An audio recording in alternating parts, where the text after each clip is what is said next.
오늘 말씀은 여호수아 4장 1절에서 24절입니다. 야곱은 형과의 불편한 관계로 그는 부득불 피신차 정둥구양을 떠나게 됩니다. 그의 외삼촌이 있는 곳을 향해 정치 없이 길을 떠나게 되죠. 중도에 해가 지고 그는 빈들에서 돌을 베개 삼아 잠을 청하게 됩니다. 그는 꿈 중에 하나님을 만나 뵈없는 놀라운 은혜를 체험하게 되죠. 불확실한 미래로 인해 두려움 속에 있는 야곱에게 하나님이 만나 주신 것이죠. 이 체험으로 통해서 그는 비로소 참 신앙을 갖게 되는 은혜였습니다. 은혜는 선물이듯이 야곱이 한 것이라고 하는 건 잠든 것 외에 상 받을 만한 일한 것도 아닌데 하나님은 찾아오셔서 그의 삶에 함께 하시며 축복하심을 약속하셨습니다. 신앙은 우리가 하나님을 찾는 것이 아니라 하나님이 우리를 찾아오시는 것이죠.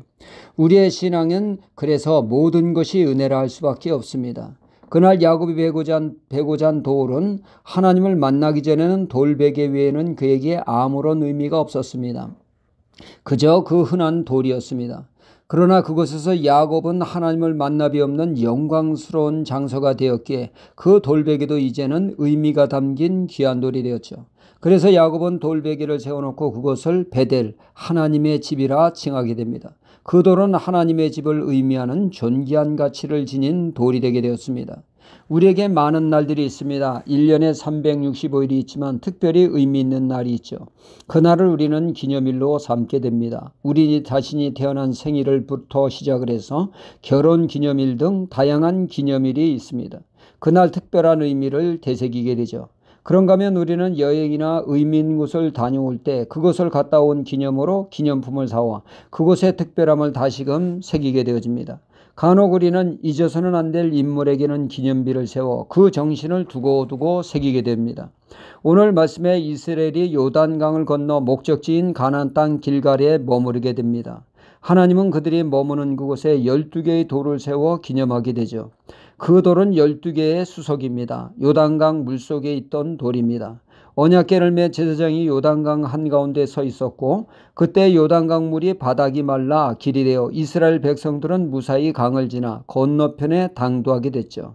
그때 하나님은 여호수아에게 12지파의 대표를 뽑아 그들로 하여금 요단강 한가운데 제사장이 서 있던 그곳의 돌을 어깨로 메어 오라 하십니다. 그리하여 그들을 길갈에 세워두라고 하셨죠. 이스라엘 백성이 요단강을 건넌 것을 기념하기 위함이었습니다. 하나님의 역사를 기념하기 위한 것이죠. 남들에게는 그들이 그저 의미 없는 돌이나 이스라엘 백성에게는 엄청난 의미를 지닌 돌입니다. 하나님의 기적적인 방법으로 요단강을 건넜으니 말입니다. 그리하여 그 돌을 쳐다볼 때마다 그날의 하나님의 놀라운 역사에 머리 숙여 감사하며 그날의 감격을 되새기게 한 것이죠.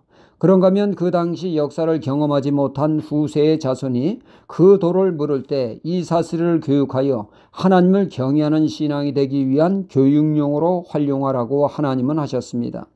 다니엘 2장에 보면 바벨론의 느부갓네살 왕이 꿈을 꾸게 되죠. 아주 의미 있는 꿈을 꾸게 되어집니다. 깨어보니 그 꿈은 아무리 생각하려 해도 생각이 나질 않습니다. 아주 의미 있는 꿈인데 이에 왕은 그의 신하들을 불러 꿈을 알아내고 해몽까지 하라고 합니다. 누가 그 꿈을 알고 해몽하겠습니까? 그때 일에 나서서 해결한 사람이 있으니 다니엘이었습니다. 다니엘은 그 꿈을 이야기하기를 왕이 큰 신상을 보았는데 그 신상의 머리는 금이고 가슴과 팔은 은이요 배와 넓적다리는 옷이고 그 종아리는 철이요 그 발에 얼마는 철이요 얼마는 진흙이라는 것이죠. 그런데 이 신상의 한 돌이 그 신상을 쳐 깨부시니 그 신상은 흔적 없이 사라지고 그 돌만이 태산처럼 온 세상에 가득 차게 되었다는 꿈입니다.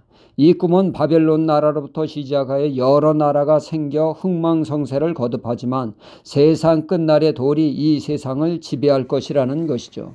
여기서 돌은 무엇을 뜻합니까? 예수 그리스도를 뜻합니다. 복음으로 온 세상이 그 영향 아래 있음을 보여주고 있습니다. 성경은 예수님을 돌로 다양하게 표현하고 있죠. 예수님은 우리에게 무엇을 기념하라 하십니까? 성찬을 기념하라 하셨습니다. 예수님의 흘리신 피를 상징하는 포도주와 우리를 죄에서 구원하기 위해 찢기신 몸을 상징하는 빵으로 주님의 고난을 기념하라 하셨습니다. 나를 구원하기 위하여, 우리를 구원하기 위하여 가장 소중한 생명과 피를 아낌없이 흘리신 그 주님을 우리는 늘 잊지 말고 기념하라고 하셨습니다.